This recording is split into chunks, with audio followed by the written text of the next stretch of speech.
नमस्कार दोस्तों, मैं आपका दोस्त डॉक्टर महेश जोशी आप सभी लोगों का स्वागत करता हूं।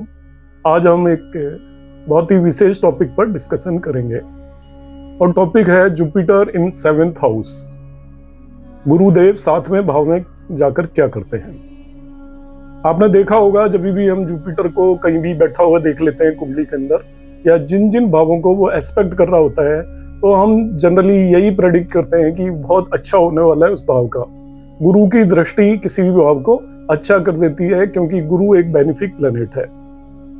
तो इस पर मैं कोई बड़ा वीडियो लेकर आऊंगा कमिंग क्लासेस में कि जुपिटर और सैटर्न दो ऐसे प्लेनेट हैं जिनके लिए वो किस भाव के अंदर बैठे हुए हैं तो वो अलग तरीके से बिहेव करेंगे, और किन भावों को एस्पेक्ट कर रहे हैं तो अलग तरीके से बिहेव करेंगे। आज की मेरी क्लास का जो ऑब्जेक्टिव है वो 7th हाउस के गुरु के कैसे फल होते हैं। तो फ्रेंड्स, ये देखा गया है और बिल्कुल रिसर्च में 100% सटीक है जो मैं बता रहा हूं आपको, कि 7वें भाव में यदि गुरु बैठ जाए किसी भी नेटिव के, तो उसकी मैरिड लाइफ में वो प्रॉब्लम क्रिएट करेगा। यदि उसकी मैरिज 21 से लेके 26 ईयर की एज के बीच में होती है, 5 साल के पीरियड में यदि उस नेटिव की मैरिज होती है, तो वो उसकी मैरिड लाइफ में प्रॉब्लम क्रिएट करेगा। डिवोर्स तक हो सकता है, दोनों में से एक स्पाउस के साथ कोई फिजिकल प्रॉब्लम आ सकती है। अब आप कहेंगे कि 7वां भाव में गुरु तो एक शुभ ग्रह है, मगर गुरु के लिए मैं दूसरा कंसेप्ट आपको बताने वाला हूँ। गुरु जिस भी भाव के अंदर जाकर बैठता है उस भाव की हानि करता है, और जिन भी भावों को वो एस्पेक्ट करता है उन भावों की वृद्धि करता है। आपने देखा होगा कि लग्न में कहते हैं कि लग्न में यदि गुरु बैठ जाए तो वो कुंडली के हजारों दोषों को दूर कर देता है, और लग्न में वो यदि लग्न लॉर्ड बनकर बैठ जाए तो ऐसे पर्सन की कुंडली बहुत ज्यादा स्ट्रांग हो जाती है।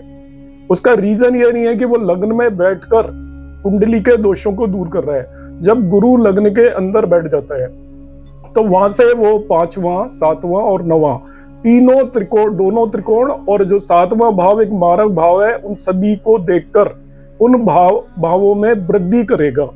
5वें भाव में यदि आपकी वृद्धि हो गई तो 5वें भाव में वृद्धि का मतलब है आपकी शिक्षा बढ़ेगी, आपके बच्चों से रिलेटेड आपके पुराने जमाने में ज्यादा संतान होंगी, मगर आज के जमाने में वो संतान प्रोग्रेस करेगी। 9वें भाव में वृद्धि होगी तो आपके फादर का आपको लाभ होगा, आपका भाग्य बढ़ेगा, आपको गुरु से ज्ञान मिलेगा। 5th हाउस से आपको लर्निंग मिलेगी और 9th हाउस से आपको हायर लर्निंग मिलने वाली है। और 7वें भाव को एस्पेक्ट कर रहा है तो आपको अच्छा स्पाउस मिलेगा, आप पार्टनरशिप में करेंगे, पद प्राप्ति होगी, आपका पब्लिक इमेज इंप्रूव करेगा, आप बिजनेस में बहुत आगे बढ़ सकते हैं। इस तरीके से जब गुरु लग्न में आकर बैठता है तो वो इसीलिए कुंडली के सभी दोषों को भगा देता है।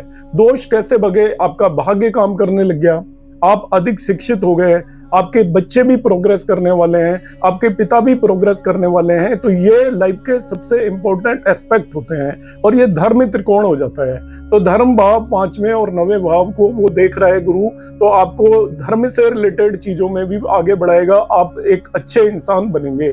साथ ही साथ 5वां और 9वां भाव लक्ष्मी स्थान है, तो वो लक्ष्मी स्थानों को देखकर लक्ष्मी में वृद्धि करेगा, तो आपकी वेल्थ के अंदर भी वृद्धि होगी।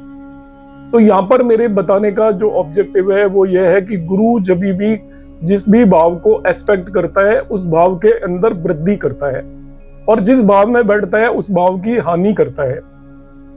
अब भाव की हानि करता है उसका एक अलग कंसेप्ट है। उसका रीजन क्या है कि जो गुरु की दृष्टि होती है वो सक्सेसफुल बहुत ज्यादा आपको इंप्रूव कर देगी। आपके जो भी सिग्निफिकेशंस हैं जिन भी भावों के, यदि आपके साथ कुछ अनिष्ट होने वाला है तो उससे आपको बचा लेगी, और यदि आपके साथ कुछ अच्छा होना है तो वो कई गुना हो जाएगा। इसलिए हम कहते हैं कि गुरु की दृष्टि शुभ दृष्टि मानी जाती है। गुरु के बारे में एक दूसरी बात हो रही है, गुरु यदि आपके किसी भी भाव को कितने भी डिग्री से देख ले, डिग्री का मतलब ये होता है जो अशुभ ग्रहों की दृष्टि होती है।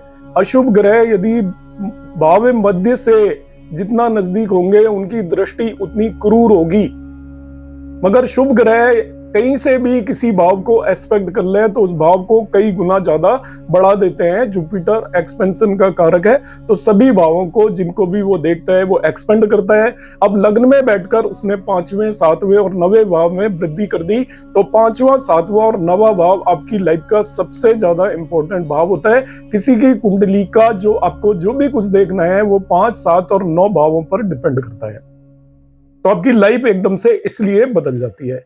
अब जब वो 7वें भाव में बैठ गया तो आपकी मैरिड लाइफ में प्रॉब्लम करेगा, और ये मैं पहले बता देता हूं कि वो मैरिड लाइफ में प्रॉब्लम करेगा यदि आपकी मैरिज 21 से लेकर 26 ईयर तक होती है। उसके बाद होगी तो वो प्रॉब्लम्स रिड्यूस हो जाएंगी। अब रीजन क्या है, अब ध्यान से समझिए जरा इस चीज को। 7वां भाव है तो मैंने पहले ही कहा, गुरु जिस भी भाव में बढ़ता है उस भाव की हानि करता है, तो 7वें भाव के अंदर बैठकर वो 7वें भाव की हानि कर गया, इसलिए आपकी मैरिड लाइफ में प्रॉब्लम हुई। फिर दूसरी दिक्कत यह है कि आपका जो सबसे शुभ ग्रह होता है कुंडली के अंदर, नैसर्गिक रूप से वो गुरु या जुपिटर होता है। अब 7वें भाव में आप देखिए, यदि उसको आपने बिठा दिया तो वो किसे एस्पेक्ट कर रहा है, वो 11वें भाव को एस्पेक्ट कर रहा है, वो आपके तीसरे भाव को एस्पेक्ट कर रहा है, वो आपके लग्न को एस्पेक्ट कर रहा है। अब 11वें, तीसरे और लग्न को एस्पेक्ट करके वो क्या करेगा, आप जरा देखिए। तीसरे भाव को एस्पेक्ट करेगा तो थर्ड भाव में वो क्या करेगा, आपका एक्सपेंशन करेगा, आपके पराक्रम को बढ़ाएगा, नो डाउट ब्रदर सिस्टर्स को बढ़ाएगा, आपकी हॉबीज को इंक्रीज करेगा। अब आपकी जब हॉबीज को इंक्रीज करेगा तो वो हॉबीज आपकी मैरिड लाइफ के अंदर प्रॉब्लम क्रिएट करेंगी, क्योंकि आप अपने घर के अंदर कम ध्यान दोगे, अपनी हॉबीज पर पूरा ध्यान आपका लगा रहेगा। पराक्रम होगा तो आप ऐसे काम करेंगे जो कि आपके घर के अंदर आपकी वाइफ या जो आपके हस्बैंड है, स्पाउस है, उन्हें वो अच्छा नहीं लगेगा कि आप इधर उधर की चीजों में, नेबरहुड में आप जाकर काम करेंगे, दूसरे लोगों के काम करेंगे और घर के अंदर आप कम ध्यान देंगे। इसलिए आपका तीसरा हाउस एक्सपेंड हुआ, उसकी वजह से आपकी मैरिड लाइफ के अंदर प्रॉब्लम आई, क्योंकि आप घर के अंदर कम ध्यान दोगे, बाहर आपका ट्रेवल करने का मन करेगा, अकेले आप घूमते रहोगे इधर उधर, इसलिए परिवार पर आप ध्यान कम देंगे। जब आप 11th हाउस को एस्पेक्ट कर रहे हैं तो वो 11th हाउस के सिग्निफिकेशन को एक्सपेंड कर देगा। अब 11th हाउस का सिग्निफिकेशन लाभ भाव से हम बोलते हैं, वो लाभ भाव ही नहीं है, वो लाभ आपका बढ़ेगा, मगर लाभ का मैरिड लाइफ से कोई बहुत बड़ा लेना देना नहीं है। आपकी इच्छाएं बढ़ा देगा वो, आपकी कभी इच्छाएं पूरी नहीं होंगी, आप अपने स्पाउस से कभी भी संतुष्ट नहीं होंगे, वो कुछ भी करके लाएगा तो आपको वो कम लगेगा और इसलिए दोनों के बीच में डिस्प्यूट होगा। आपका सोशल सर्किल बढ़ा देगा। सोशल सर्किल बढ़ने से क्या होगा, आपके घर में ज्यादा लोग आएंगे, या आप जो भी है आप ज्यादा बाहर जाएंगे, लोगों से मिलेंगे जुलेंगे, फिर आप आपकी फैमिली लाइफ को एक तरीके से कंप्रोमाइज करेंगे। फैमिली लाइफ को कंप्रोमाइज करेंगे तो फिर से आपकी फैमिली लाइफ के अंदर प्रॉब्लम आने वाली है। तीसरा, जब 7वें भाव के अंदर गुरु बैठता है तो वो लग्न को वो करता है आपका एस्पेक्ट। तो लग्न को एस्पेक्ट करने का मतलब, एक तो आपके शारीरिक रूप से ऐसे लोग बल्की हो जाते हैं, थिक हो जाते हैं, मोटे हो जाते हैं, हैवी होते हैं, जिसको भी 7वें भाव के अंदर गुरु बैठा होगा। दूसरा वो क्या है, अपने आप में एक्सपेंड करेगा, खुद के ऊपर उसका सारा फोकस हो जाएगा, अपने आप को बढ़ाने की कोशिश करता रहेगा, जिसका भी जुपिटर लग्न को देखेगा। हालांकि वो हेल्थ को प्रोटेक्ट करेगा, मगर जो मैरिड लाइफ में जो सबसे बड़ी चीज होती है, अपने आप से ज्यादा आपको अपने स्पाउस पर भी तो ध्यान देना है, उसकी खुशियों का भी तो ध्यान रखना है। मगर गुरु 7वें भाव के अंदर बैठकर स्पाउस की तरफ आप स्पाउस को नेग्लेक्ट करोगे। तीसरे भाव में जाकर आप क्या करोगे, अपनी हॉबीज पर फोकस करोगे, ट्रैवल पर फोकस करोगे। 11वें भाव पर जाकर अपनी इच्छाएं बढ़ती रहेंगी, आपकी कभी भी इच्छाएं पूरी नहीं होंगी। भाई बहनों से ज्यादा आपका अटैचमेंट रहेगा, तो भाई बहनों या आपकी एक्सटेंडेड फैमिली की वजह से आपकी फैमिली के अंदर प्रॉब्लम आने वाली है। जैसे कोई कन्या है, उसकी मैरिज हो गई, अब उसका सारा फोकस तीसरे और 11वें भाव पे है, तो वो तो क्या करेगा, अपने मायके की तरफ जाकर बैठी रहेगी और आपके उसके ससुराल में उसको प्रॉब्लम्स आती रहेंगी। इसलिए ऑलवेज हमें क्या करना है कि जब भी गुरु 7वें भाव में हो तो बी केयरफुल, और 21 से 26 साल की उम्र में हमें ऐसे नेटिव की मैरिज करने से बचना चाहिए। इसके बाद मैरिज होगी तो ये समस्या है आपकी उतनी ज्यादा नहीं होगी। तीसरा एस्पेक्ट है, जब 7वें भाव में गुरु आ गया तो उसने कौन से भाव देखे आपके, तीसरा और 11वां। तीसरा और 11वां भाव ये दोनों अशुभ भाव हैं, मगर ये आपकी लाइफ के अंदर उतने इंपॉर्टेंट भाव नहीं है। जो सबसे इंपॉर्टेंट भाव होते हैं वो होते हैं आपके 5वें, 9वें और लग्न। तो 5वां 9वां या फिर आज के जमाने में हम 7वें और 10वें भाव को भी मानते हैं। तो 7वें भाव का तो नुकसान कर दिया, और ना ही उसने 5वें भाव को देखा, ना ही उसने 9वें भाव को देखा, ना ही उसने 10वें भाव को देखा।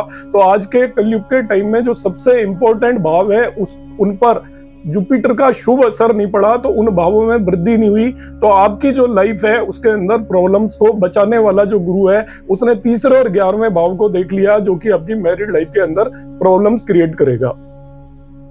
उम्मीद है आपको मेरा ये कंसेप्ट समझ में आया होगा। आपको मेरा ये वीडियो कैसा लगा आप कमेंट बॉक्स में जरूर कमेंट करिएगा। आपको कोई नई जानकारी मिली है तभी भी आप करिएगा। आप कुछ अपने व्यूज देना चाहते हैं तो भी आप व्यूज अपने दे सकते हैं। नमस्कार, धन्यवाद, जय श्री राम।